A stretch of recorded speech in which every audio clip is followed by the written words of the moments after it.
Salut à tous, j'espère que vous allez bien. Alors, si c'est la première fois que tu me découvres, je te demanderai de t'abonner, d'activer la cloche des notifications, de liker, de partager massivement la vidéo et de nous laisser également des commentaires.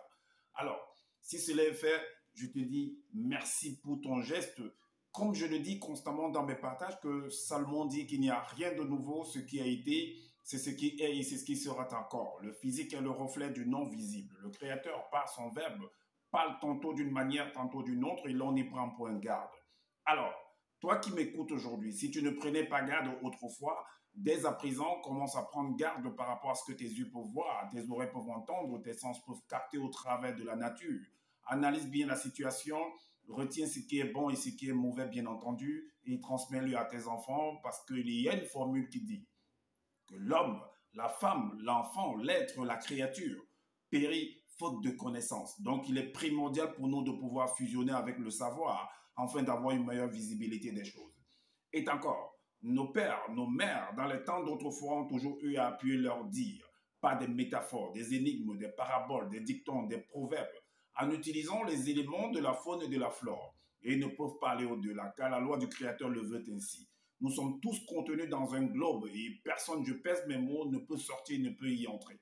Alors, je reviens encore vers vous pour, comme à l'accoutumée, pour un décryptage, pour un débriefing, pour une analyse profonde par rapport à un fait, par rapport à un récit, par rapport à un sujet qu'a produit ce personnage qui se nomme sur la toile Zololassan. Donc, je suis toujours, je respecte toujours en fait ce que j'avais dit en disant que quand il sortira, je serai toujours devant lui pour le reprendre.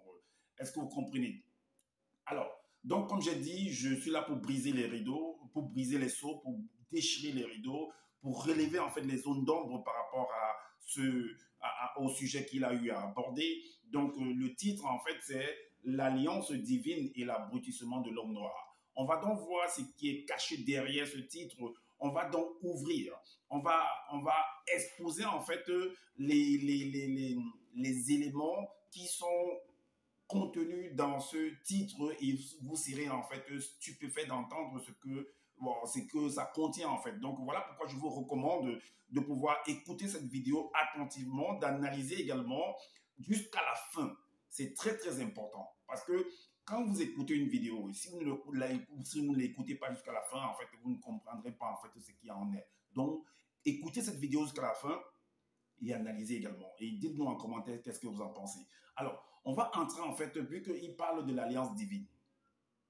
L'alliance divine, soi-disant, qui a été donnée à Moïse, selon les Bibles classiques, lui, il appelle Boussi dans sa langue, parce qu'il a écrit un livre là. Nous allons toucher également ce livre-là, parce que, comme j'ai toujours dit, ce livre qu'il a écrit, il a copié en fait dans les Bibles classiques, dans le livre Secret de Nord, dans le livre de Fabre d'Olivet, dans le livre d'Alan Kardec également. Alors, donc nous allons entrer pour comprendre ce qu'il en est par rapport à l'esclavage. Parce que j'ai déjà même fait des vidéos par rapport à ça. Et je mettrai également les différents liens de cette vidéo-là que j'ai eu à faire par rapport à l'esclavage sur la description de cette vidéo que vous écoutez. Alors, on va comprendre si réellement Moïse a reçu, soi-disant, une alliance, une loi divine en fait. On va voir. On va donc voir également si l'esclavage a eu lieu. On va voir comment ça s'est déroulé en fait, et vous allez analyser avec moi. Donc, tout au long de ce partage, vous allez comprendre si réellement Moïse pouvait recevoir une alliance divine, soit disant qu'il allait sur une montagne et qu'il a parlé avec Dieu selon les Bibles classiques et tout. Zola dit que non, ce n'était pas Dieu, c'est plutôt les entités qu'il a reçues là-bas et tout. Voilà. On va donc voir tout au long de ce partage. Voilà pourquoi nous allons aller dans les Bibles classiques. Premièrement, nous allons aller dans les Bibles classiques pour comprendre. On va faire un détour en arrière pour comprendre, parce que c'est important. Ce qui s'est passé hier est ce qui se passe aujourd'hui, c'est ce qui se passera demain. Il n'y a rien de nouveau. On va aller dans la phase en fait de savoir. Vous allez comprendre que Joseph a été vendu par ses propres frères dans le Maghreb. Le Maghreb, c'est l'Afrique du Nord.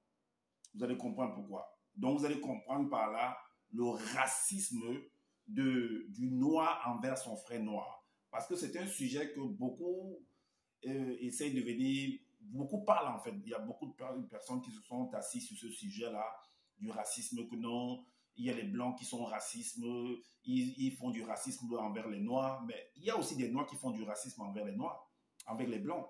Il y a aussi des noirs qui font du racisme avec des noirs également. Et il y a des blancs qui font du racisme envers des blancs également.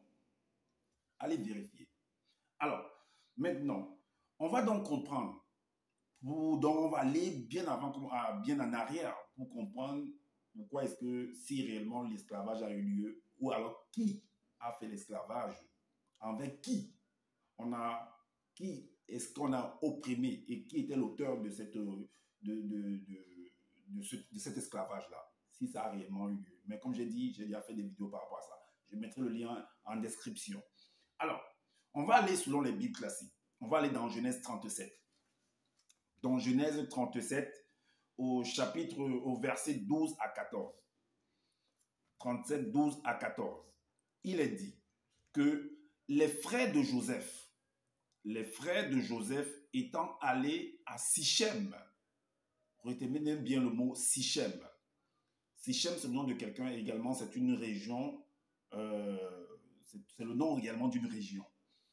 Ok, d'un village ou d'un pays ou d'une ville, un truc comme ça.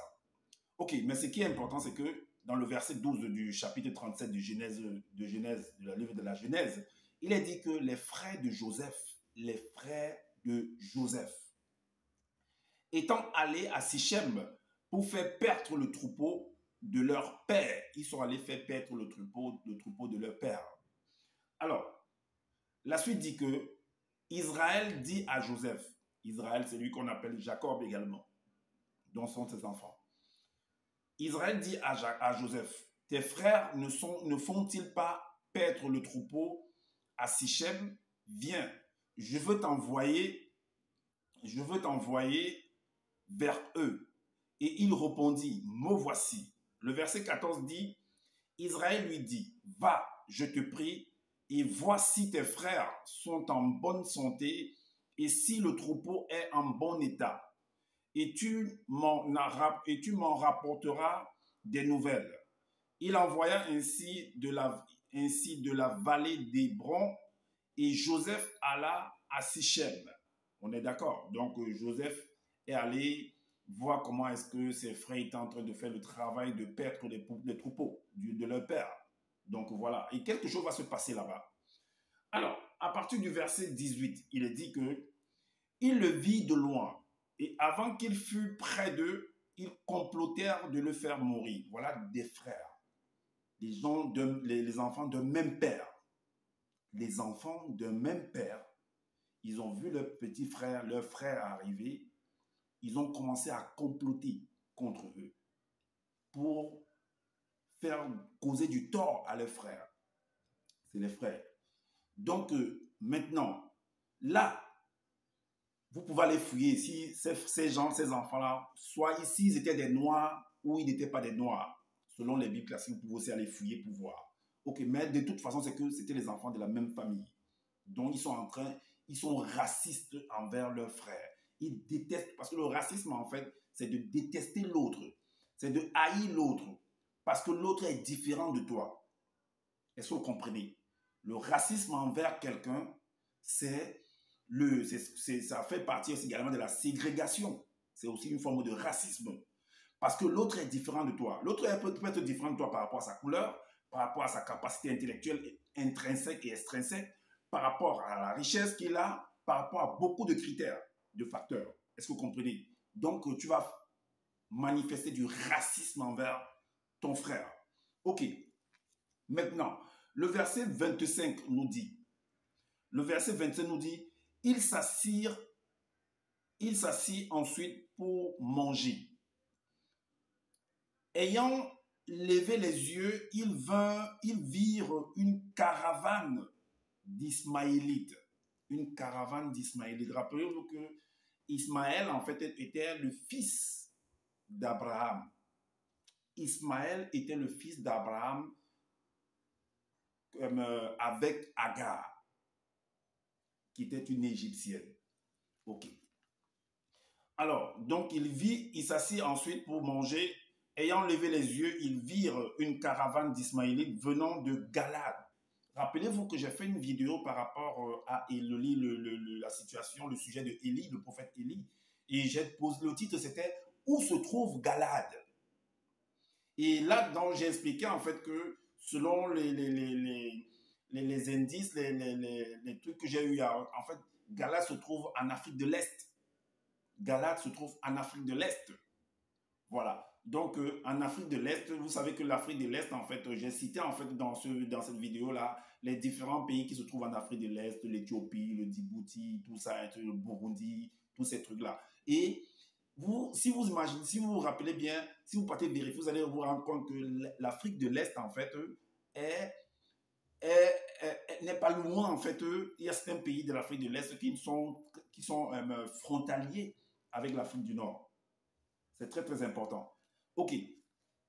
Donc, il vit en fait une caravane d'Ismaël venant de Galade. Ils allaient où? OK. Leurs chameaux étaient, vous voyez, parce que l'Afrique du Nord, l'Afrique de l'Est, c'est un territoire où il y a beaucoup de déserts, en fait. Alors, leurs chameaux, c'est pourquoi on parle des chameaux, parce que le chameau, généralement, se trouve où il y a le désert, généralement. Donc, leurs chameaux étaient chargés d'aromates, de baumes et de myrrhe qu'ils transportaient en Égypte. Donc, ils quitter en fait de Galade, donc de l'Afrique de l'Est, pour aller en Afrique du Nord. Est-ce que vous voyez, donc dans le Maghreb? OK.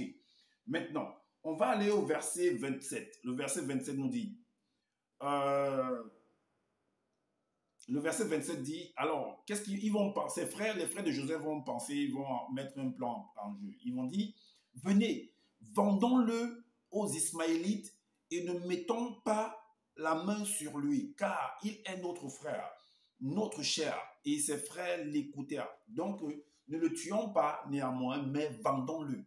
Donc, les frères de Joseph ont vendu Joseph. Les frères de Joseph ont vendu Joseph. Donc, ils l'ont vendu comme esclave. Le racisme, les frères d'une même maison, d'un même père, ont manifesté du racisme envers leurs frères, jusqu'au point de vendre leurs frères. C'est important de rappeler cela. Donc, rappelez cela à tous ceux qui sont là, qui se lèvent pour venir parler. Oh non, l'Afrique a fait ceci. Oh non, le blanc a fait ceci. Voilà les enfants d'un même père qui vont vendre leurs frères en esclavage chez d'autres personnes. Mais vous allez vous rendre compte même que c'est toujours la même famille parce que Jacob est le fils de Isaac. Et Isaac est le fils d'Abraham. Et Ismaël est le frère, même père de Isaac. Donc, en gros, Ismaël est le frère du grand-père des enfants de Jacob, donc de Joseph et de tous les autres. C'est leur grand-père. Ils vont vendre leurs frères chez leurs grands-parents. C'est quoi ça, cette affaire-là? On continue à lire. OK.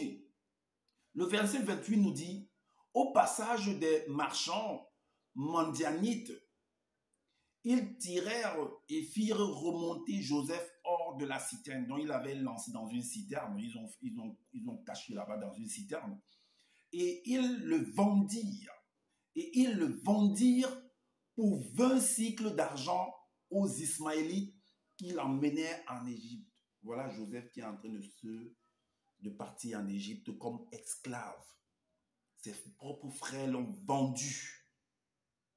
Vendu.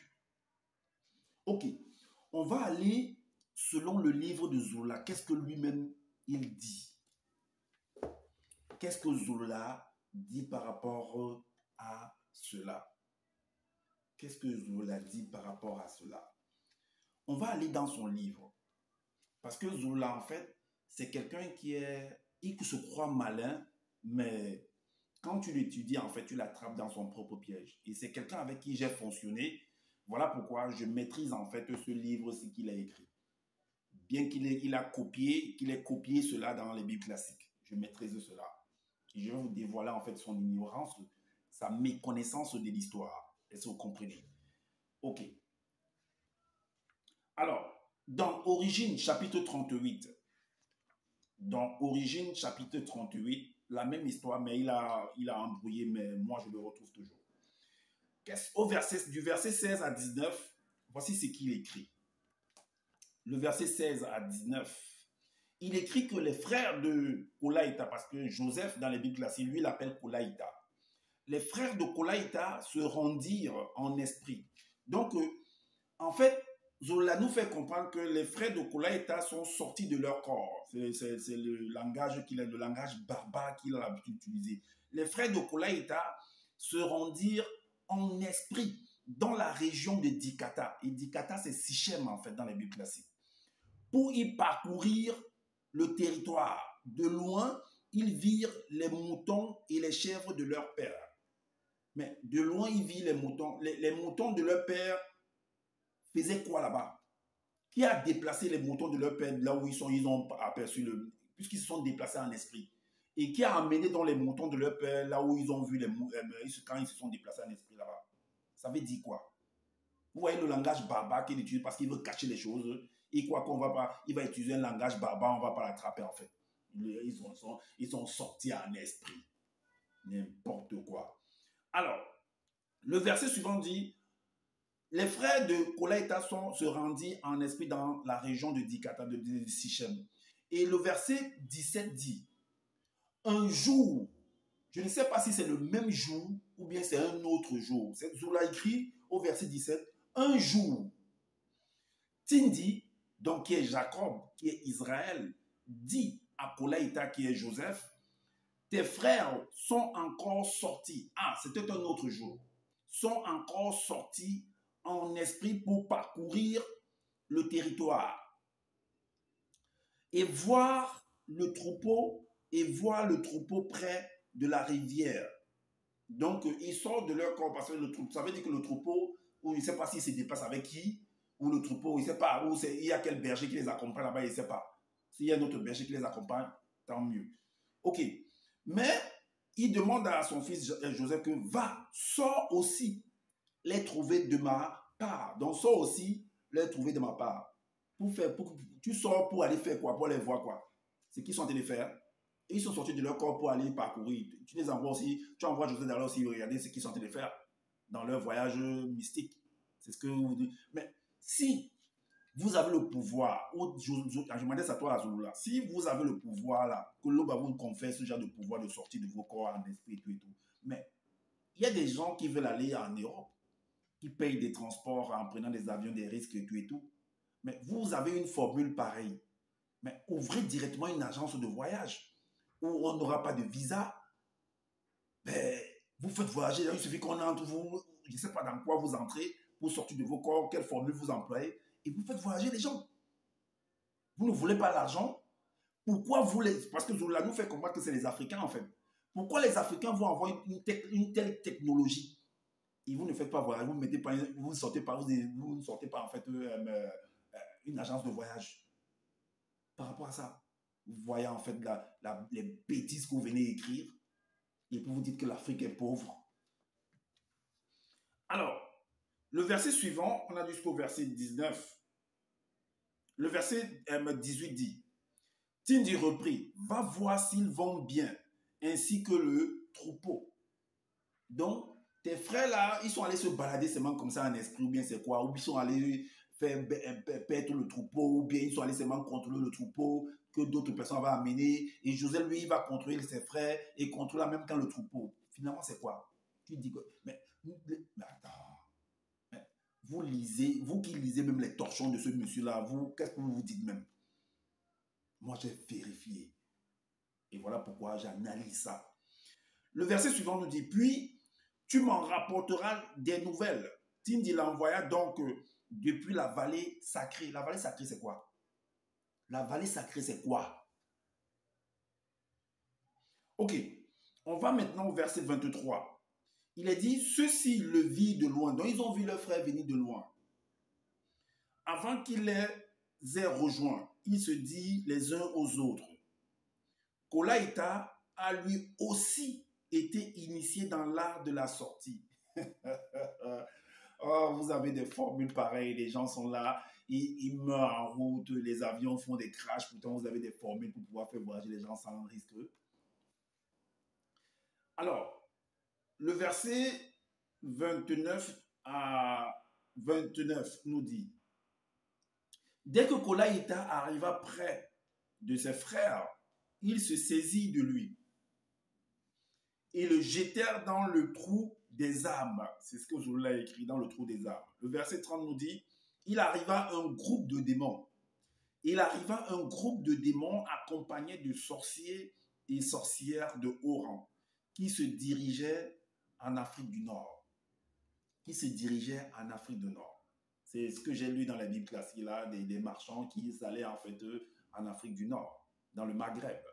Donc, je l'ai bien plutôt écrit que c'était des démons accompagnés de sorciers et sorcières de haut rang qui se dirigeaient en Afrique du Nord.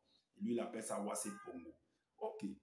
Ces gens sont en train de se diriger en Afrique du Nord. Et que les frères de Kolaïta, vu qu'ils ont pris son âme, ils ont caché son âme en fait dans le trou des âmes. Ok. Le verset 31 et 32 dit, Soma dit à ses frères, quel intérêt avons-nous à rendre fou notre frère? Quel intérêt avons-nous à rendre fou notre frère? Alors, car il est de notre race, il est notre frère, libérons-le maintenant et partons d'ici. Libérons-le et partons d'ici. Donc, vous libérez votre frère, vous le laissez et vous partez. Vous le laissez à la merci des étrangers. Bon, si on considère que c'est des étrangers, à ces marchands-là. Donc, que ces marchands-là fassent de lui ce qu'ils veulent. Mais même si vous le libérez et que vous l'abandonnez là, vous l'avez néanmoins vendu. Parce qu'en le laissant là, à la merci de ces gens-là, c'est un peu comme si vous laissiez en fait un frère, un compatriote à la vindicte populaire. Est-ce que vous comprenez? Vous l'avez vendu d'une manière ou d'une autre. Vous l'avez vendu d'une manière ou d'une autre. Bien que vous l'avez écrit que non, libérons-le. Et si vous l'avez libéré, vous l'avez laissé où? Est-ce que vous êtes reparti avec lui? Non. Vous l'avez laissé à la vindicte populaire. Donc vous l'avez vendu toujours. Alors, le verset 34 dit, soudain, quand les frères de Kolaïta virent les démons accompagnés de sorciers et sorcières de haut rang qui passaient par là, ils prirent aussitôt la fuite. Donc ils ont fui en fait. Ils ont le pouvoir de sortir de leur corps en esprit. Mais quand ils voient également d'autres personnes, également selon ce que Zola a écrit, qui sont sortis de leur corps en esprit, les démons, les sorcières, et ils fuient. Mais votre pouvoir là, ça vous sert à quoi? Ça vous sert à quoi? Ils ont pris la fuite et rentrèrent dans leur corps physique en laissant Kolaïta dans le trou des âmes. Donc ils ont abandonné leurs frères là-bas. Ils sont rentrés. Ils ont abandonné, donc ils ont laissé leurs frères à la vindicte en fait, de ces étrangers, de ces marchands-là, de ces démons et sorciers. Donc ils ont vendu néanmoins leurs frères. Alors, maintenant, on va aller pour comprendre un autre détail. On va ouvrir une fenêtre au travers de ce chapitre 34-là. Les frères qui sont sortis de leur corps, ils sont rentrés dans leur corps, ils ont abandonné leurs frères. Parce qu'ils ont vu des sorciers, des démons, ils ont fui, ils ont pris peur. Ils ont fui, mais ils réussissent à sortir de leur corps néanmoins. Est-ce que vous voyez, ils ont ce pouvoir mystique, je ne sais pas quoi, fantasmagorique, spirituel, ce langage barbare.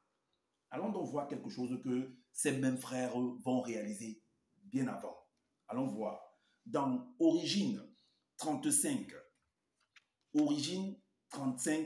le verset 2-3, qu'est-ce qu'il est dit? En fait, le même personnage de Sichem,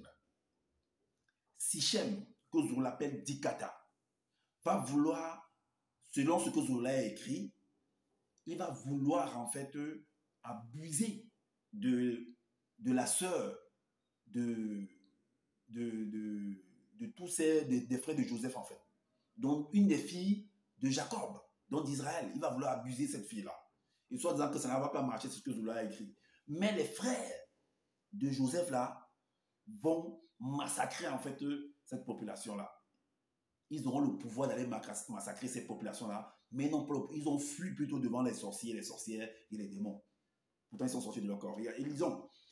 Le verset 2 nous dit, le verset d'origine 35, non, origine 33. Origine 33, le verset 2 et 3. Il est dit, Dikata, qui est Sichem, un non circoncis, c'est ce que je vous l'ai écrit, fils de Jakassi, c'est-à-dire Amor, le grand sorcier en chef de la région lui-même, non circoncis, l'aperçut quand celui-ci était hors de son corps dans les balades nocturnes pour le sabbat des sorcières. Donc, il a aperçu en fait Dina, que je l'appelle Mubakwedi, dont la fille de Tindi. Qu'est-ce qu'il va faire? Le verset 3 dit, il s'approcha d'elle et l'aborda afin de la souiller. Donc, voilà. Et le verset 12 dit, deux des fils de Tindi apprirent ce qui s'était passé. Mais Zoula dit que ça n'a pas marché en fait, qu'il n'a pas réussi son coup. Mais les frères de Tindi, les deux de ses enfants ont appris cela. C'est ce que Zoula écrit. Le verset 34 dit, qu'est-ce qu'ils vont faire? Il dit que, alors, 2 jours plus tard, alors que ces hommes étaient encore souffrants, deux des fils de Tindi, frères de Mubakwedi, sortirent de leur corps en esprit de nuit, entrèrent dans la ville sans éveiller de soupçon, frappèrent en paralysant tous les hommes, y compris Jakassi et son fils Dikata. Jakassi qui était un puissant, selon ce que Zola écrit, le grand sorcier en chef de la région lui-même. Donc ils ont pu massacrer, même paralyser, même le plus grand sorcier étant sorti de leur coffre. Ils ont massacré. Mais dans le truc, vous avez bien, j'ai bien dans le verset 34 de origine 38, ils ont fui devant les sorciers. Vous voyez ça? Ils ont fui. Donc, sortis de leur corps en esprit de nuit, entrèrent dans la ville sans éveiller de soupçon et frappaient en paralysant tous les hommes, y compris Jakassi et son fils Dikata. Voilà. Voilà les choses qu'on vient nous faire lire et qu'on doit accepter comme ça sans rien dire. Parce que les gens n'ont pas le temps de lire. Est-ce que vous comprenez? Parce que les gens n'ont pas le temps de lire. Ok. Maintenant, on va aller toujours... on va continuer en fait dans Origine chapitre 38. Origine 38 à partir du verset... Origine 38 à partir du verset 35. Il est dit, alors, les démons, qu'est-ce qu'ils vont faire de Joseph? Alors, les démons tirèrent Kolaïta du trou des âmes et l'amenèrent en Afrique du Nord, donc dans le Maghreb. Donc, ils ont pris Kolaïta, ils l'ont amené dans le Maghreb. Mais où dans le Maghreb? Parce que le Maghreb, il y a la Tunisie, il y a l'Égypte, il y a l'Algérie, il y a l'Égypte, l'Algérie, la Tunisie, le Maroc. Oui, c'est le Maghreb. Où dans ces pays-là? On l'a amené où? Dans ces différents pays que je viens de citer. Ok, point d'interrogation. Alors le verset 40 dit, les sorciers et sorcières accompagnés par les démons amenèrent Kolaïta, mais quand ils l'ont amené là-bas, ils ont pris son âme. Son corps est parti où? Ou alors son corps était où? Bon, quand ils étaient sortis, donc ça veut dire que quand ils sont, quand Kolaïta est sorti de son corps pour aller retrouver ses frères, donc ça veut dire que son corps était resté à la maison, là où son père était. Mais ok, les sorciers ont juste pris l'âme de Joseph, ils l'ont amené ils ont amené son âme dans le Maghreb. Et son corps était toujours dans sa maison, dans leur maison familiale là-bas avec le père. Ah ouais, il faut bien retenir ça.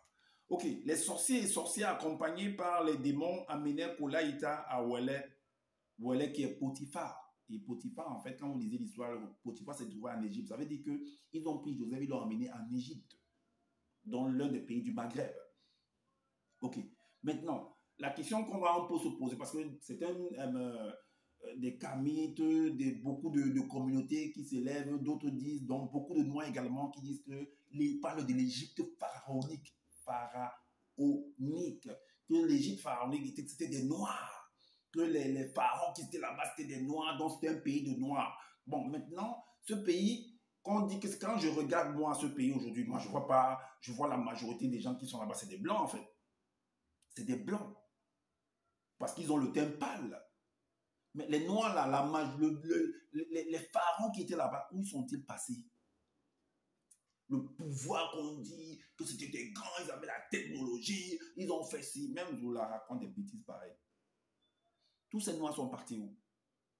Peut-être vous allez venir me dire, par exemple, en commentaire que non, les Blancs sont venus, ils ont fait la guerre, ils ont mis les Noirs en esclavage là-bas. Mais toute la population d'un pays comme ça, les Noirs, les Blancs là qui sont venus, ils étaient combien en fait? Ils étaient combien pour venir, c'est-à-dire renverser et tuer ou bien chasser en fait toutes ces populations-là qui étaient majoritairement des Noirs dans le pays d'Égypte, et ils se sont installés là-bas? Ou c'est comment? Où ils ont fait le métissage et les Noirs ont disparu et c'est les Blancs qui sont apparus. Mais quand j'observe l'Afrique du Sud, l'Afrique du Sud est peuplée majoritairement par des Noirs. Il y a une petite minorité de Blancs. Mais les Blancs, quand tu regardes, les Blancs, à un moment donné, en tout cas ce que moi je vois, les Blancs ont gouverné là-bas. Et les Blancs dominent en fait là-bas. Les Noirs qui sont là-bas. On parle de la ségrégation, tout ça et tout et tout. Mais comment se fait-il que la petite minorité des Blancs arrive à être supérieure en force et en puissance sur les Noirs qui sont en Afrique du Sud, qui sont majoritaires? Pourquoi les Noirs qui sont majoritaires là-bas en Afrique du Sud n'arrivent pas à faire disparaître les Blancs qui sont là-bas en Afrique, qui sont minoritaires en Afrique du Sud? Pourquoi ils n'arrivent pas à le faire? Pourquoi? Mais en Égypte, une poignée de Blancs sont venus chasser toute une population, tout un pays de Noirs. Et ils se sont installés. Et ils sont devenus des Blancs. Waouh! Waouh! En tout cas, c'était une parenthèse. Donc, les sorciers et les sorcières accompagnés par les démons amenaient Kolaïta à Ouellet, qui est Potiphar, le sorcier le plus puissant de tout le royaume de l'Afrique du Nord, donc du Maghreb. Donc, c'était le plus puissant sorcier du Maghreb. Waouh! Waouh! À son époque. Et seul sorcier a parlé directement avec, soi-disant, un dragon, dragon, avec le dragon, donc en chef du continent dans le monde occulte. Waouh! Et le verset 41 nous dit, Tindi pria donc Loba, et l'entité délivra Kolaïta de l'emprise de Ouellet, donc de Potiphar. Donc, Tindi a prié pour son fils. Donc, ça veut dire que les enfants sont rentrés. Je ne sais pas comment, où le père a demandé que son fils est où et tout ça, l'autre fils est où, qu'est-ce qu'ils ont raconté, bon, les choses qu'ils ont racontées là-bas. Son fils, le père a même prié que non, Loba puisse délivrer. Quand il a délivré, il est rentré à la maison, où il a fait comment? Où il est resté là-bas en Égypte. Son le délai, c'est pour rentrer, parce qu'il ne sait pas qu'est-ce qu'il fait là-bas. Ok. Donc, à son époque, et seul sorcier, et qu'est-ce qu'on a dit? Au verset 41, Tindi pria donc Loba, et l'entité délivra Kolaïta de l'emprise de Ouellet, le sorcier le plus puissant de tout le royaume de Ouassé, de l'Afrique du Nord, donc du Maghreb, à son époque, et de tous les sorciers et sorcières du monde occulte. Kolaïta retourna ainsi dans son corps physique. Donc, ses frères également sont rentrés dans leur corps physique, donc à la maison chez leur père. Kolaïta est rentré dans son corps physique. Ça veut dire que s'il est rentré dans son corps physique, ça veut dire qu'il est chez lui avec son père. Hein? On est d'accord, comme ses frères sont rentrés également. Mais s'il n'est pas là-bas, ça veut dire que ça là, il y a quelque chose qui ne va pas dans ton verset là. Il y a quelque chose qui ne va pas dans ce que tu es venu écrire là, là. Alors, Kolaïta a été délivré, mais vous allez vous rendre compte que Kolaïta va toujours rester dans le Maghreb, dans l'Égypte. On va continuer. Ça, c'était la phase où Joseph a été vendu dans le Maghreb, en fait, par ses propres frères. Donc, le racisme du noir envers son frère noir. Ok. Dans le Maghreb, là-bas, plus précisément en Égypte, Joseph va devenir en fait un haut fonctionnaire, donc le conseiller en fait de Potiphar, qui était on va dire ça comme ça, un pharaon là-bas, donc un grand monsieur, un grand responsable là-bas, un grand dirigeant, un chef d'État, si vous voulez le terme là, dans le Maghreb, et va résoudre en fait une crise alimentaire en Égypte. On va le voir. Dans Origine 41, j'ai déjà fait une vidéo par rapport à ça. Alors, dans le chapitre 41 d'Origine 41, le verset 54, il est dit que la proposition, donc le titre ici là que vous avez, c'est Koulaïta devient le conseiller du haut dignitaire, donc qui est Potiphar. Alors, le verset 54, il est dit que la proposition de Koulaïta a paru, parce que Koulaïta, en fait, par rapport à l'histoire qu'on veut nous expliquer, que non, le haut dignitaire, en fait, qui est Potiphar, fait un songe, en fait, mais dans les Bibles classiques, on parle de Pharaon. On parle de Pharaon, on ne parle pas de Potiphar. Donc, le Pharaon a fait un rêve, tout ça et tout et tout. Donc, et Koulaïta va venir interpréter. Donc, ici, on dit plutôt que c'est le haut dignitaire. Donc, Potiphar qui a fait un songe, qui a fait un rêve, et Koulaïta va venir interpréter cela. Et ça va lui valoir, en fait, la gloire, en fait. Est-ce que vous comprenez? Donc, la proposition de Koulaïta parut judicieuse aux hauts dignitaires et aux gens de son entourage. Le haut dignitaire leur dit: cet homme est rempli de l'esprit de Loba. Pourrions-nous trouver quelqu'un de plus compétent que lui? Point d'interrogation. Le verset 56 nous dit: tu seras donc la sentinelle de la région et tous les habitants se soumettront à tes ordres, donc en Égypte. Donc ça veut dire que Potiphar, en fait, si on veut mieux comprendre, c'était le roi, c'était le chef d'État en Égypte. Un territoire du Maghreb, un État du Maghreb, l'un des États du Maghreb. Donc Potiphar était le chef d'État, donc il était le roi. Qu'il ait le titre de roi ou pas roi, mais c'était un chef d'État. Donc roi, c'était un chef d'État. Donc il va être la sentinelle, en fait, c'est ce qu'il lui donne. Il lui dit, le verset 59 nous dit que il le fit monter sur le char réservé à son plus proche collaborateur, mais celui-ci n'allait pas vite. Et les coureurs qui le précédaient criaient: laissez passer. C'est ainsi que le haut dignitaire lui donna autorité sur toute la région de l'Égypte. Alors, Origine 42, le verset 9, il est dit: Koulaïta était l'administrateur de la région que le monde occulte voulait dominer. Ça veut dire que le monde occulte voulait dominer, en fait, en Égypte. Parce que c'est là-bas que Koulaïta était. C'était le conseiller, en fait, du haut dignitaire, en fait. En Égypte, dans un état du Maghreb. Donc là-bas, vous l'avez écrit que le monde occulte voulait dominer, en fait, cette région-là, cet état-là de l'Égypte.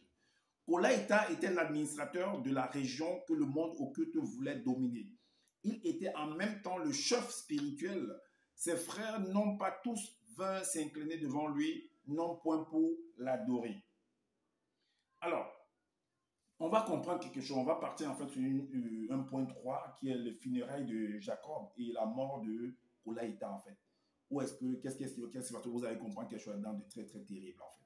Que vous avez écrit des torchons, je ne sais pas comment ce monsieur-là, qu'est-ce qu'il vient écrire, tout ça.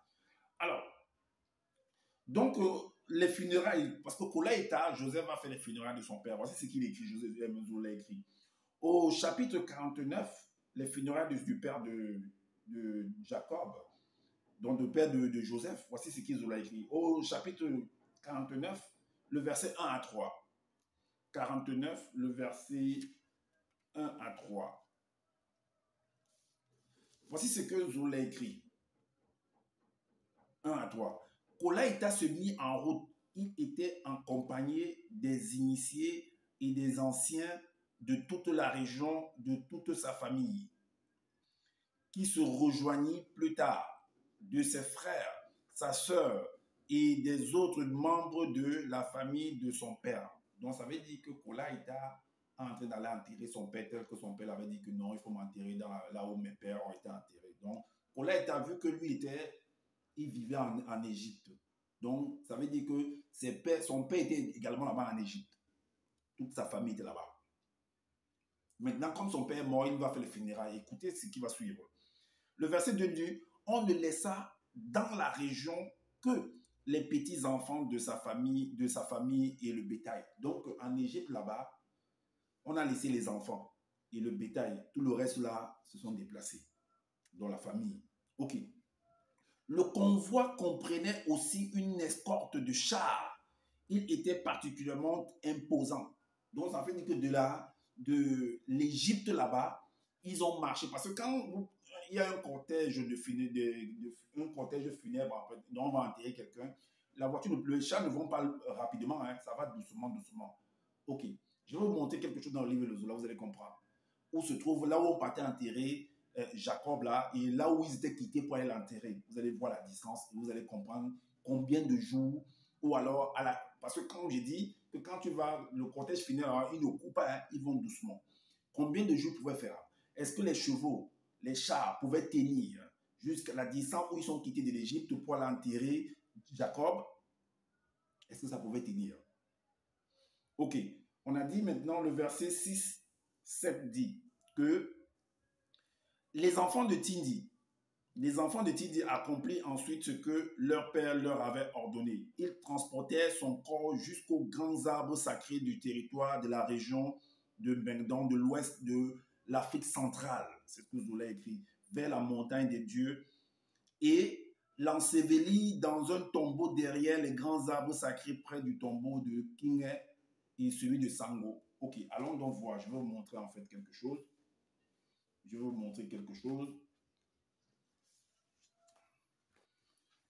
Voilà.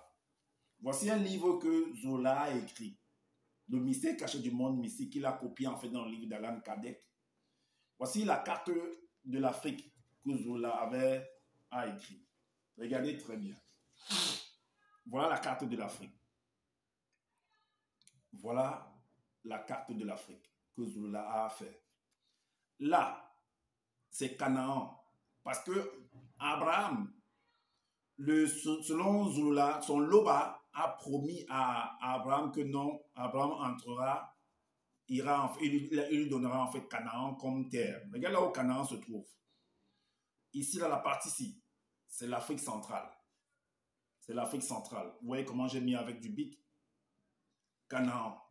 Et c'est là-bas, c'est dans cette région, c'est dans ce territoire-là qu'on est allé enterrer Jacob, que Joseph va aller enterrer Jacob.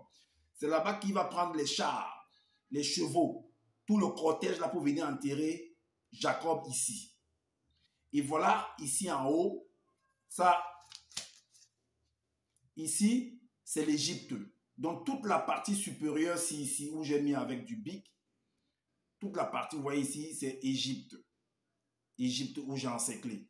Ici également, ici c'est le niveau du Maghreb. Ici c'est au niveau de où le Maroc se trouve, où j'ai mis avec le bic là. Donc toute la région là, ici, et quelque part ici, parce que comme c'est l'Égypte ici, ici quelque part, c'est l'Afrique de l'Est. Voilà pourquoi c'est pourquoi on a écrit ici Avila, Idekel. Donc c'est limitrophe en fait par le désert avec l'Égypte. Vous voyez? Partout ici, là, c'est le Maghreb, où j'ai souligné là en bleu, là, avec du big là, c'est le Maghreb.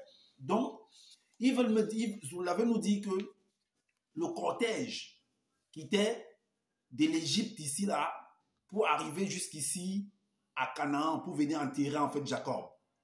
Le cortège de chevaux, funèbres, tout ça, le funérail. Donc, ils ont roulé combien de jours ils ont traversé tous ces pays-là pour arriver ici pour enterrer Jacob. Vraiment. Vraiment. Des torchons comme ça que ce monsieur-là est venu écrire. Nous, on était là au début. Moi, en tout cas, moi particulièrement, j'étais là au début. Je ne comprenais rien. C'est quand j'ai fait une introspection, en fait, que j'ai compris, en fait, que mais il y a un problème, en fait. Ce monsieur, je ne sais pas si c'est un malade ou qu'est-ce qui se passe dans sa tête, en fait. Il est venu écrire du n'importe quoi. Il est venu écrire les livres de Tintin au Congo, les les romans comme Sas, comme Zembla, comme Hakim, comme Voici, comme Nous deux, comme Black le Rock.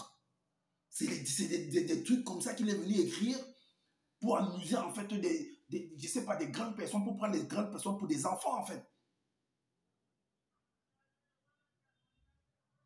Waouh!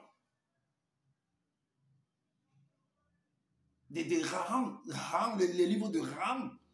Ouais, vous voyez le dessin animé Ram. C'est ce qu'il est venu écrire en fait.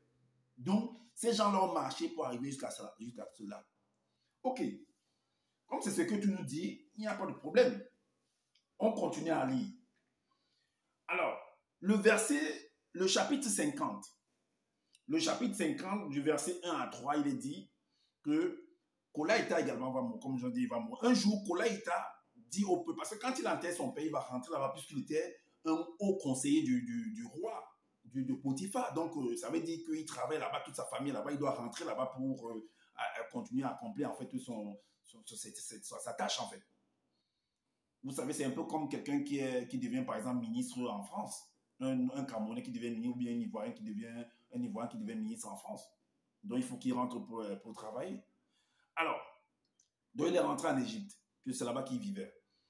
Un jour, Kolaïta dit au peuple, je vais bientôt quitter le visible, mais l'entité vous viendra en aide.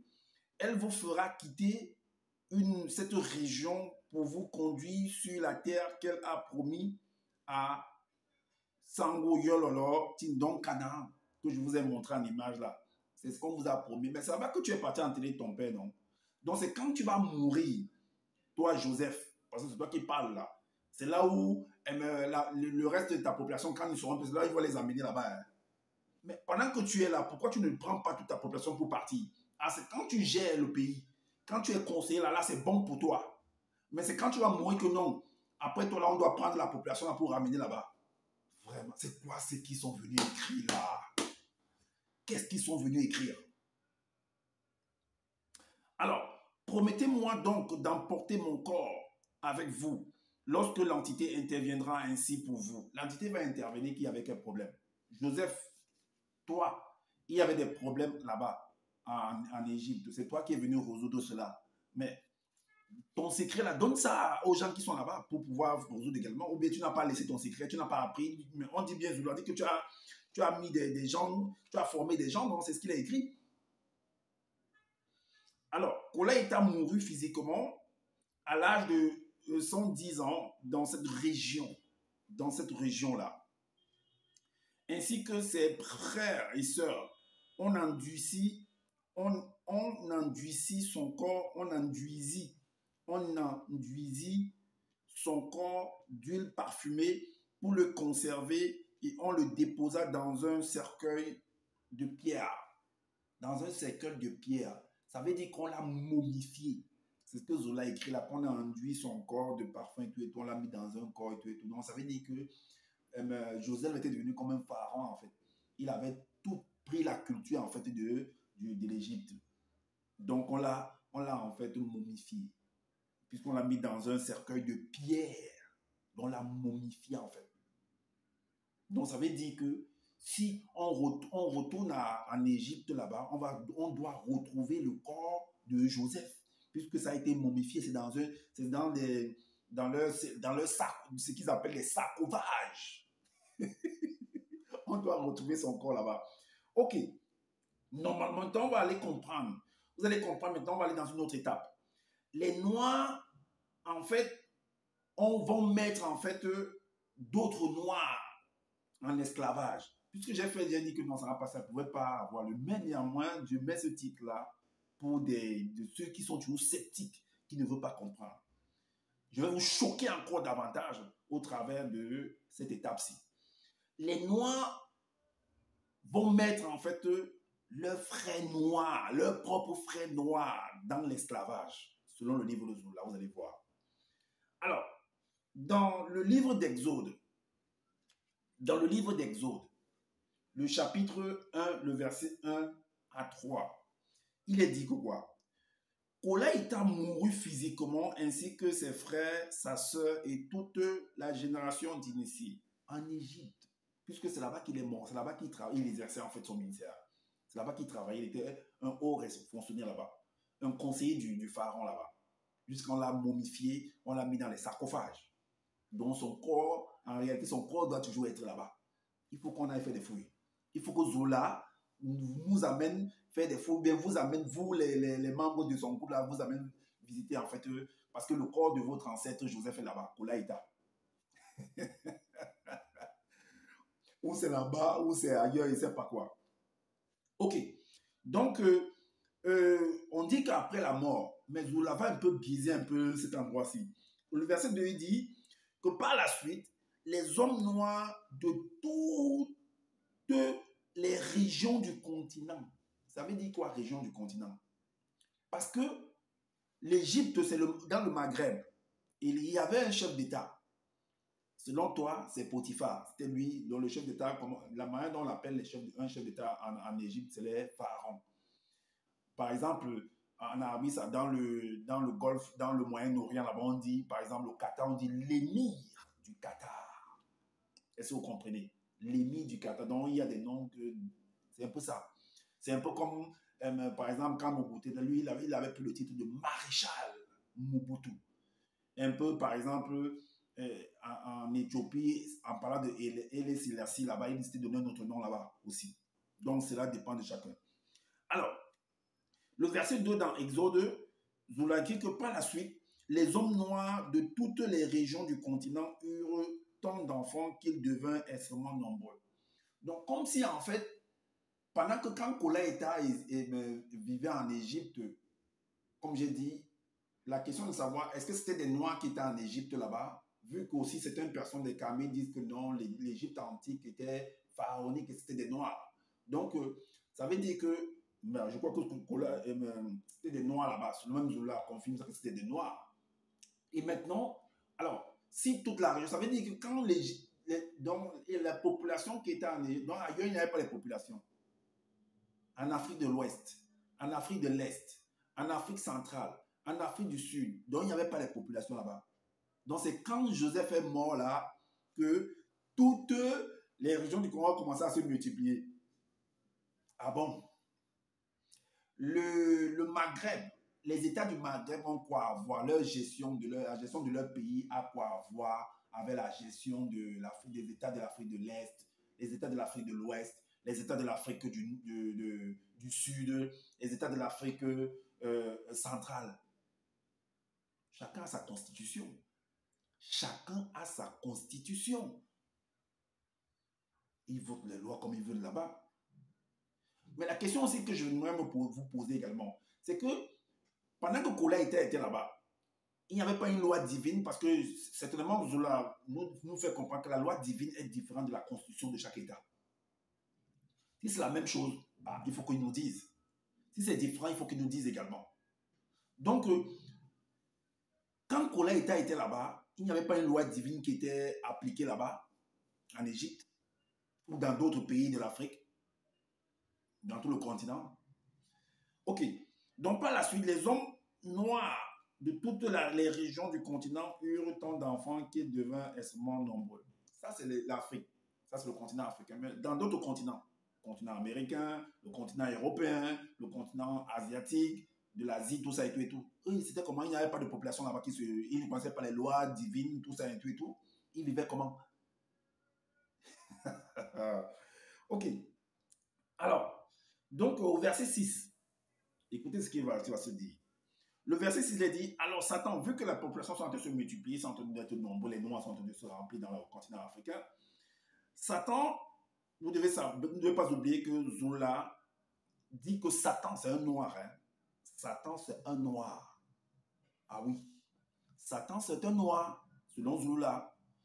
Alors, Satan, le mauvais esprit, établit le puissant démon dragon marin, le puissant démon dragon marin, le tout premier démon qui disposait d'un très grand pouvoir dans le monde occulte afin d'opprimer le peuple noir non ici. Donc ça veut dire que Satan a établi en fait le tout premier, le démon dragon marin pour opprimer le peuple noir parce que ils étaient en train d'être nombreux.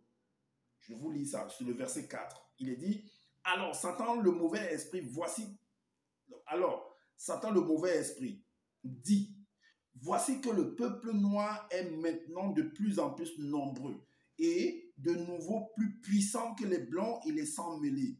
Le verset 5 dit, il est temps d'aviser à son sujet de peur qu'il ne contrôle pour toujours le monde, ce monde qui lui appartient légitimement. Il n'a pas mentionné que c'est parce qu'ils ont adoré des faux dieux, c'est parce qu'ils ont manqué du respect à Dieu, qui est l'Oba, tout ça. Rien n'est écrit là comme ça, non. C'est plutôt parce que, dans la cause en fait première, c'est parce qu'ils sont en train d'être nombreux qu'il faut les réduire. C'est ça la cause. Et donc, ils ont adoré, ils ont manqué, ils ont abandonné en fait une alliance. C'est pas mentionné comme ça. C'est ce que tu as écrit là. Ok. Maintenant, on va aller dans le livre d'Ézéchiel pour savoir qui est le grand dragon marin là. Parce que là, c'est ce que tu as écrit. Qui est caché derrière le démon dragon marin que Satan va disposer, va envoyer pour aller, soi-disant, opprimer les noirs qui sont en train de se multiplier, qui sont en train de se multiplier. On va aller en fait dans référence biblique. On va aller dans la référence biblique. On va aller dans référence biblique. On va prendre deux versions des Bibles. On a la Bible des témoins de Jéhovah et la Bible de Abbé Fillon. On va aller dans référence biblique. On va aller dans référence biblique. Dans le livre de Ézéchiel.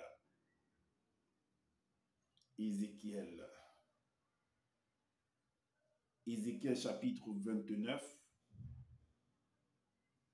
Ézéchiel 29,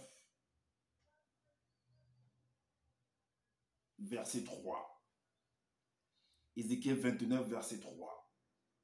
La Bible des témoins de Jéhovah, on va voir qui se cache derrière ce grand dragon marin que Zola est venu écrire. La traduction du monde nouveau. Dit quoi? Voici ce que tu diras. Voici ce que dit le souverain Seigneur Jéhovah. Je vais agir contre toi, Pharaon. Et les chefs d'État ont pour titre en Égypte, Pharaon. Je vais agir contre toi, Pharaon, roi d'Égypte. Roi d'Égypte. Ça veut dire que si on regarde, donc Potiphar était le roi d'Égypte. Alors, qu'est-ce qu'il dit? Toi, le grand monstre marin. Toi, le grand monstre marin. Zola écrit le grand dragon marin. Le démon dragon marin.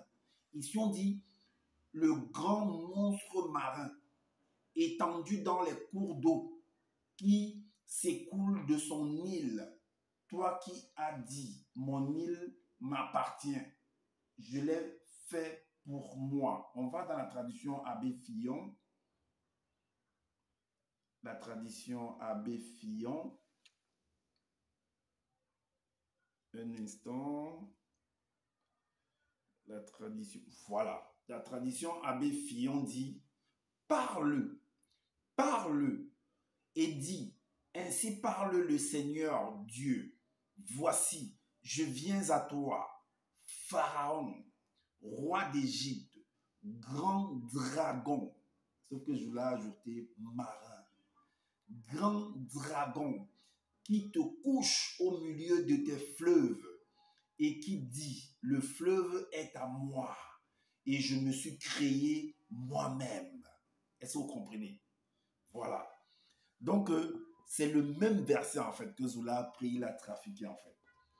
Alors, on va aller dans le livre de Chroniques pour voir le lien familial entre les enfants entre Jacob, dont ses enfants, et l'Égypte. Parce que soi-disant, l'Égypte, même les Kami disent que l'Égypte ancienne était pharaonique, l'Égypte c'était des Noirs qui étaient là-bas, tout ça.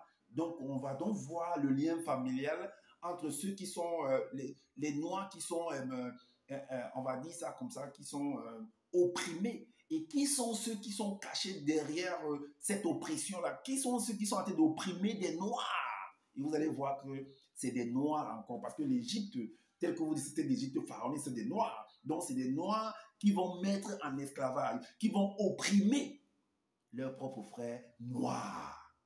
Allons lire.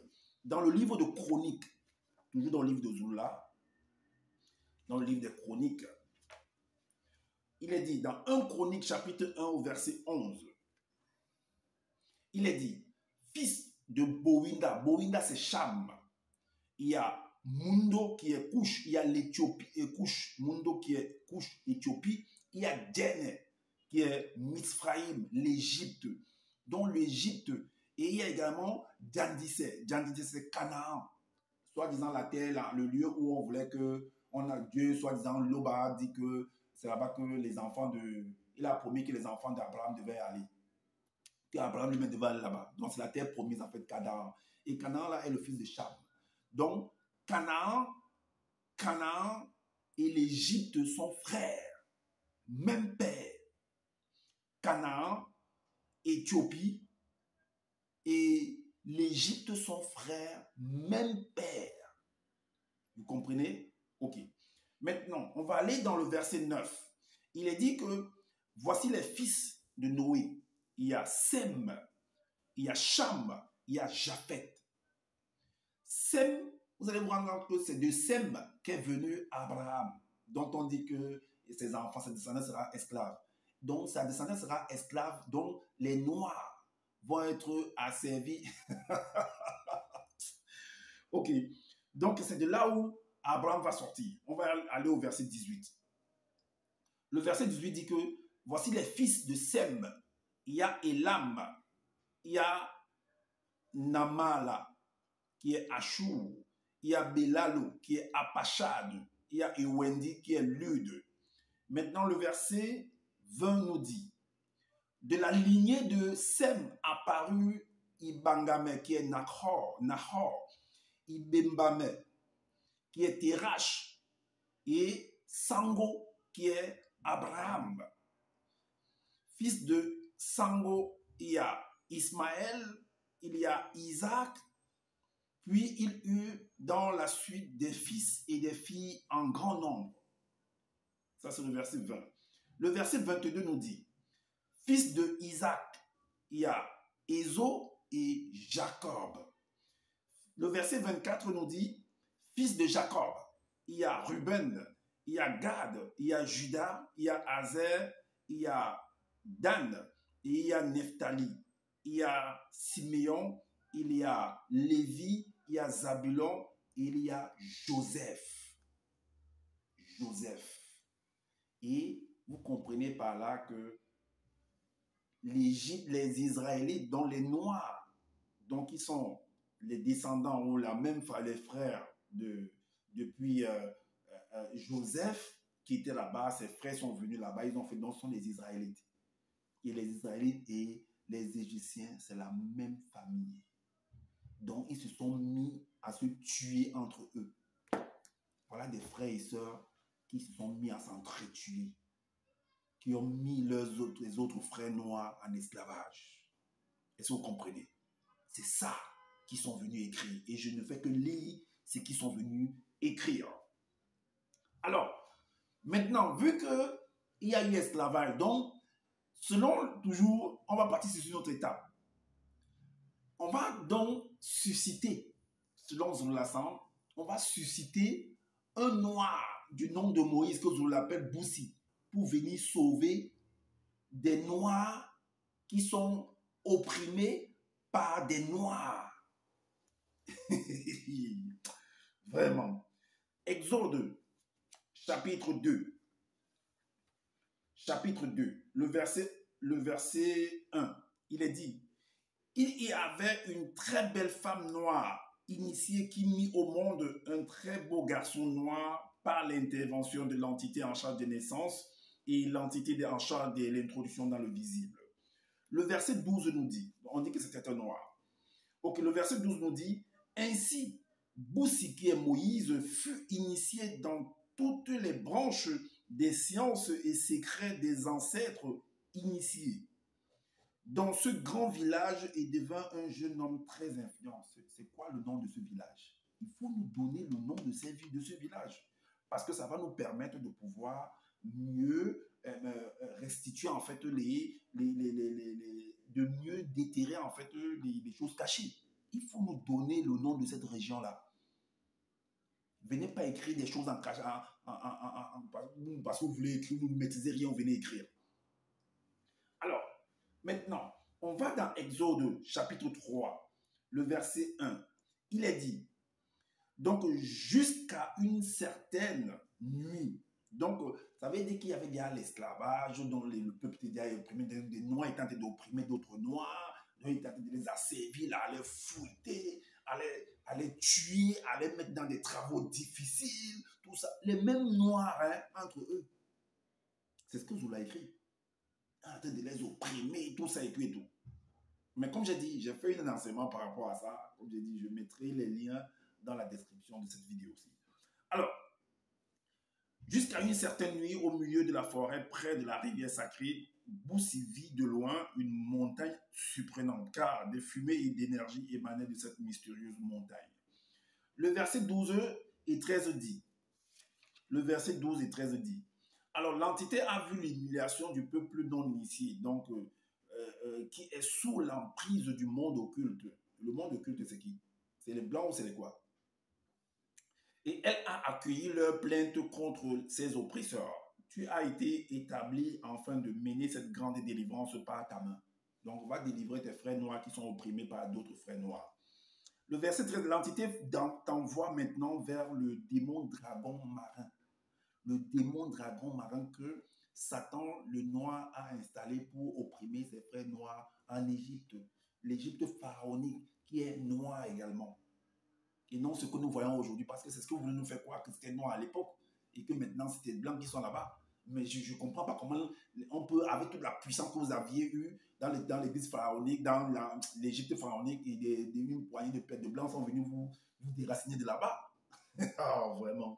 Et maintenant, le chapitre 4, le verset 1, il est dit, et Boussi dit aux entités, qui suis-je, moi, pour que j'aille vers le démon dragon marin, donc vers Pharaon, et pour que je fasse sortir hors des ténèbres mes frères de race noire? Ces entités lui répondirent, l'entité est avec toi. Ok. Donc, Moïse devient donc ce sauveur-là qui va aller sauver le... Donc, Boussi maintenant devient donc le souverain, va devenir le souverain sacrificateur, le souverain pontife de tout le continent africain, puisque Zola nous écrit que c'est tout le continent africain qui était opprimé en fait. Tous les Noirs qui étaient dans le continent ont été opprimés. C'est ce qu'il dit. Il va donc, en grosse grande analyse, on va plus loin en profondeur, on comprend que si Boussi va apporter l'alliance divine pour imposer cela dans tout le continent, ça veut dire qu'il est le souverain pontife, il est le roi des rois de tout le continent africain. Donc, tout ce que, je ne sais pas dans quelle position géographique se trouvait, où son palais se trouvait, afin de commander tout. Donc, si tu es par exemple au Cameroun, donc tu es peut-être le chef du Cameroun là-bas, donc le chef d'État. Donc, ce que tu dis là-bas, c'est ce qui s'applique en fait dans le Maghreb. C'est ce qui s'applique en Afrique de l'Est. C'est ce qui s'applique en Afrique de l'Ouest. C'est ce qui s'applique en Afrique centrale, en Afrique du Sud. Tu es devenu le grand souverain pontife de tout le continent. Tu étais le roi des rois, Moïse. Waouh, c'est ce que vous l'avez nous fait comprendre. Vous allez comprendre pourquoi je le dis. Alors, dans Exode chapitre 7, verset 1 à 2, il est dit quoi? Après quoi, il se présenta devant le démon dragon, qui est Pharaon, bien entendu, qui s'aimait le trouble parmi le peuple non initié, et lui parla en ces mots. Mauvais dragon, mon jugement a prononcé ta déchéance. Ton règne maléfique sur le peuple prend fin à l'instant. À l'instant, ça prend fin. Donc, c'est moi qui prends le commandement maintenant. Voilà. Maintenant, soi-disant, ces entités qui ont eu à apparaître à Moïse, là, qui vont dire qu'il va délivrer le peuple et tout, vont l'installer encore, vont lui donner la loi, dans la constitution de tout le continent. Donc, il devient le souverain pontife, en fait. Alors, ils vont lui donner, en fait, la nouvelle constitution. dans Exode chapitre 12. Exode par chapitre 12, voici au verset 1 à 4. Voici ce qu'ils vont lui dire, ces entités-là. Que soit l'Oba va les envoyer. Donc ça veut dire que le continent européen, le continent américain, le continent, je ne sais pas si c'est océanique, le continent de la... Donc eux, ça ne les regarde en rien en fait. Donc ils n'ont pas besoin de cette loi divine-là. C'est uniquement pour l'Afrique, pour le continent africain en fait. Plus tard, les entités du grand ordre des choses apparurent à Boussi encore. Donc, après que celui-ci eut fini de briser le veau d'or lorsqu'il remonta sur la grande et haute colline, les entités lui dirent, Boussi, Boussi. Il répondit, me voici. Elles lui dirent, sois attentif aux paroles qui vont sortir de nos bouches et enseigne-les au peuple. Bon, maintenant, comme je dis, quand on dit au peuple là, je ne sais pas si c'est depuis la région où il était, ou ça s'adresse seulement uniquement à ce peuple qui est là-bas, ou ça s'adresse à tout le continent africain. Alors, voici les paroles que les entités spirituelles du grand ordre des choses adressaient à Boussi. Elles parlaient en ces mots. 2 points. On va aller dans Deutéronome, parce que c'est là où Zoula est parti pour pouvoir parler de la loi divine. Bon, je suis pas allé regarder toute sa vidéo, donc quand j'ai vu le titre, j'ai compris une fois directement. Voilà pourquoi moi je suis rentré en arrière pour vous déballer en fait le scénario, afin que vous puissiez comprendre que cette loi divine-là, c'est du n'importe quoi, c'est des torchons, c'est de l'arnaque en fait. Les gens sont là en train de faire Zoula, en train de faire ça pour vous abrutir encore davantage, pour vous arnaquer votre argent parce que vous n'avez pas le temps de lire, parce que vous n'avez pas le temps de vérifier, parce que vous êtes occupé aux choses quotidiennes de la vie. Quand vous rentrez, vous vous occupez de vos enfants, vous êtes fatigué. Moi, j'ai le temps de lire, de vérifier. Voilà pourquoi je t'expose, Zoula, que tu es un pauvre arriviste, tu es un mongol, tu es givré de la tête, il y a des tumbous, des asticots, des pépettes, des popcorn qui sautent dans ton cerveau là. Oui, il n'y a rien du tout là-dedans. C'est de la bouillie qu'il y a dans ton cerveau. Alors, dans Deutéronome, la suite de la constitution qu'on a donnée à Moïse là, chapitre 1 à 6. Non, Deutéronome, chapitre 21 plutôt. On est à quel niveau? Non, chapitre 1, Deutéronome, chapitre 1, verset 1 à 6. Il est écrit, voici les paroles que Boussi adressa à tout le peuple élu dans le territoire où se trouve la montagne des dieux, dans la région de l'ouest, Donc, ça veut dire que, on la précise encore ici qu'en fait, mais ce n'est même pas que c'est tout le continent en fait. C'est que Moïse en fait se trouvait dans une région, dans une localité là-bas, vers l'Afrique centrale là-bas. C'est là-bas qu'il était en train de parler à sa population, à sa communauté là-bas. Ça ne s'adressait pas à toute la population. Pourtant, au départ, on était en Égypte. Mais de l'Égypte maintenant, on se retrouve que nous sommes en Afrique centrale. C'est bizarre en fait. Donc Moïse, tu es quitté de l'Afrique centrale et tu es allé en Égypte, dans le Maghreb, pour aller délivrer des Noirs qui étaient opprimés par des Noirs là-bas. Ok. Ok. Ok. Maintenant,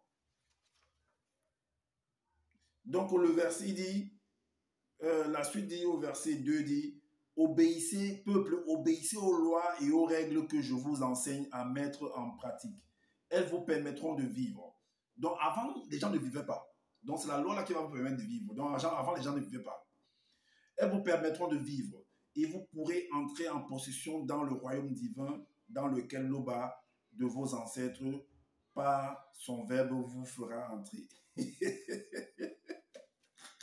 Ton royaume là, pardon, va avec ça. Zola, pardon, va avec ça. Moi, je n'en veux pas.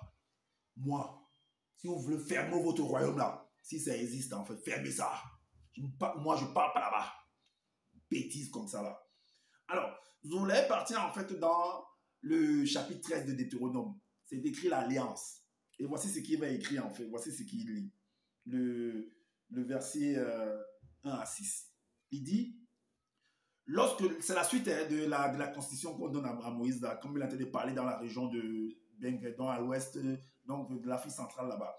Lorsque la génération non initiée également qui vous suivra, celle de vos enfants, les descendants des Blancs et des sang-mêlés verront les catastrophes et les désastres que leurs ancêtres auront infligés à votre continent. Donc, ça veut dire que c'est les Blancs qui sont venus mettre les Noirs dans le continent, dans l'esclavage, en fouettant vos ancêtres, en les mettant des chaînes, en les mettant dans des bateaux, selon ce que vous êtes venus nous faire comprendre. Non, ce n'est pas plutôt Satan qui a mis le grand dragon marin pour opprimer en fait les Noirs parce que les Noirs étaient en train de s'agrandir, de se multiplier. Non, c'est plutôt les Blancs qui...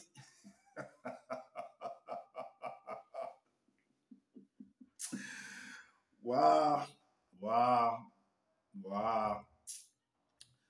Ok, je lis quand même. Ils diront en cette époque-là seulement, cette partie du continent est brûlée par le soufre et le sel.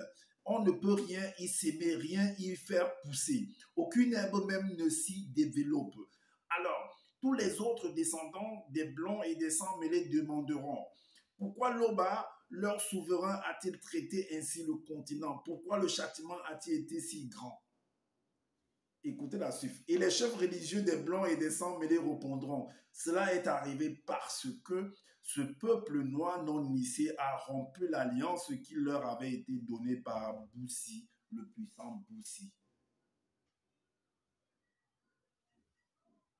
Le puissant Boussi.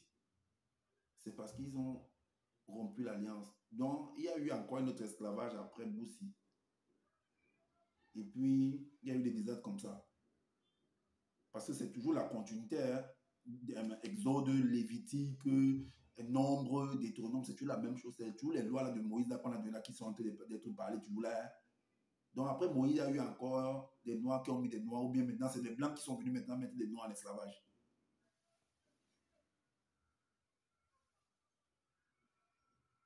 Waouh.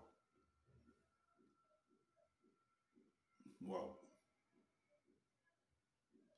Ils se sont mis à servir et adorer des faux dieux que nos ancêtres blancs et sans mêlés ont inventés et montés de toutes pièces qu'ils ne connaissaient pas auparavant et que l'Oba, leur souverain, ne leur permet pas d'adorer.